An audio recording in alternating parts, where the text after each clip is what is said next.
Close your eyes, take a deep breath, and let the world around you fade.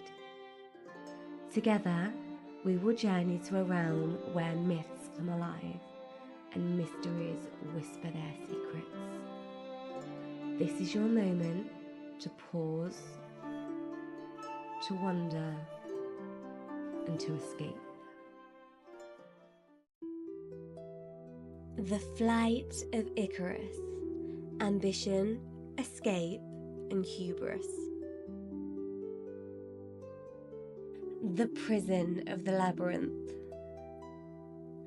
Deep within the grand palace of King Minos, on the island of Crete, lay a place of secrets and sorrow. The labyrinth, a twisted maze of endless corridors built to contain the monstrous Minotaur. It was a masterpiece of cunning design, created by the brilliant inventor Daedalus, whose mind could shape reality itself. Yet Daedalus was no longer free. Once honoured by Minos, he had become a prisoner alongside his young son, Icarus. Minos, fearing that Daedalus knew too much about the labyrinth's design, had locked them away, ensuring that his secrets would never leave Crete. Day after day, Daedalus gazed out from their prison tower at the sea stretching beyond the island's shores. The world lay open before them, yet they were trapped.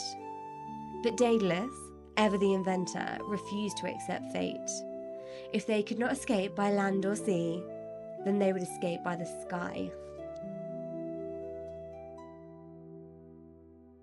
The creation of the wings. With a mind as sharp as a blade, Daedalus studied the birds that soared above, watching how they caught the wind and glided effortlessly. Inspired by nature, he gathered feathers, small ones for structure, large ones for lift, and began to weave them together with wax, shaping them into 2 sets of wings. For weeks, Daedalus and Icarus worked in secret, perfecting their creation. When at last they were finished, Daedalus turned to his son. "These wings will carry us to freedom, but we must fly carefully. If we fly too low, the sea spray will dampen the feathers and drag us down.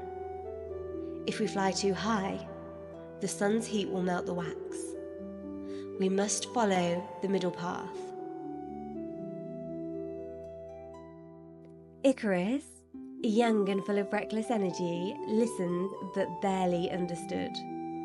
He saw only the promise of flight, the chance to soar above kings and prisons, and to be untouchable.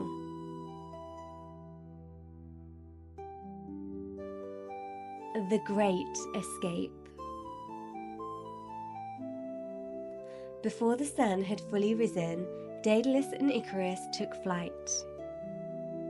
The wind caught their wings, lifting them from the tower, and for the first time in what felt like an eternity, Daedalus felt free. He glided effortlessly, the sea far below, the sky stretching endlessly above. Beside him, Icarus whooped with uncontained joy, beating his wings harder, reveling in the sensation of flight. Below, the people of Crete gasped in amazement as they watched the 2 figures soaring through the sky like gods. Even King Minos, watching from his palace, could do nothing but stare at his prisoners vanish into the heavens. They had escaped. The Temptation of the Sky. At first, Icarus followed his father's lead, gliding safely as instructed. But the thrill of the wind in his hair, the endless blue sky calling to him, ignited something wild within him.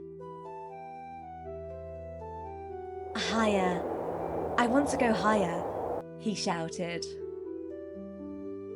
Daedalus, sensing danger, called out.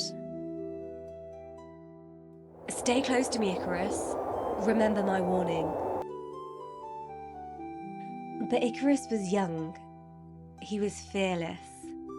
He did not want to follow the careful, measured path of his father. He wanted to chase the sun itself. Beating his wings faster, he climbed higher and higher, laughing as he soared past his father. He felt unstoppable, like a god. But the gods do not suffer mortals who reach too high. The fall of Icarus. As Icarus neared the sun, he began to feel the first drip of wax running down his arms. And then another. The heat of the sun, so welcoming and golden from afar, was now a burning fire against his wings.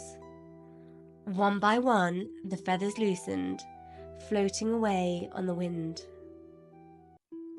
Panic struck in his heart as he beat his wings frantically, trying to stay in the sky. But the wings were no longer wings. They were nothing more than melted wax and broken feathers. Then he fell. The sea rushed up to meet him. His cries were swallowed by the wind, and before Daedalus could reach him, Icarus plunged into the waves and disappeared beneath the surface. Daedalus hovered in the air, his heart shattering. He called for his son, his voice carried away by the endless expanse of sky and sea. But there was no answer. The boy who had flown too high had vanished into the depths. And so, in grief and sorrow, Daedalus continued alone, his wings carrying him not towards triumph, but towards exile.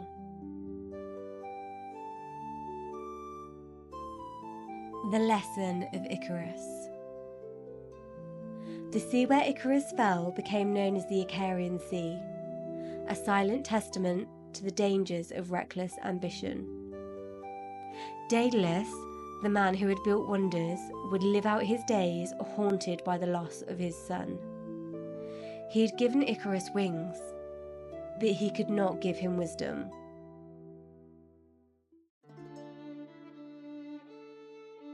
Lessons from the story of Icarus. The story of Icarus teaches us that freedom is powerful, but it comes with responsibility. We must balance ambition with caution, for reckless desire can lead to our own downfall.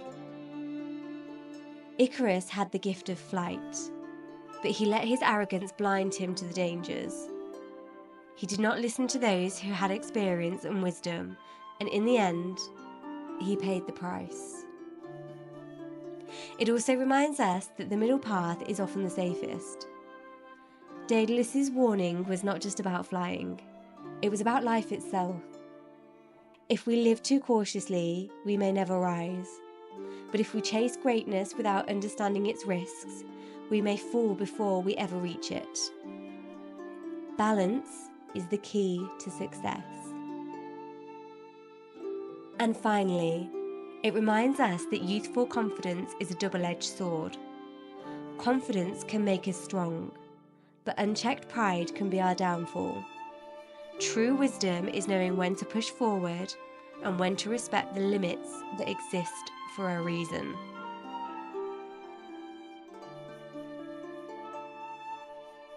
As the whispers of myth fade into the stillness, carry their magic with you into the world. Until we meet again, may your spirit wander, and may your days be filled with wonder. Thank you for listening to Whispering Myth.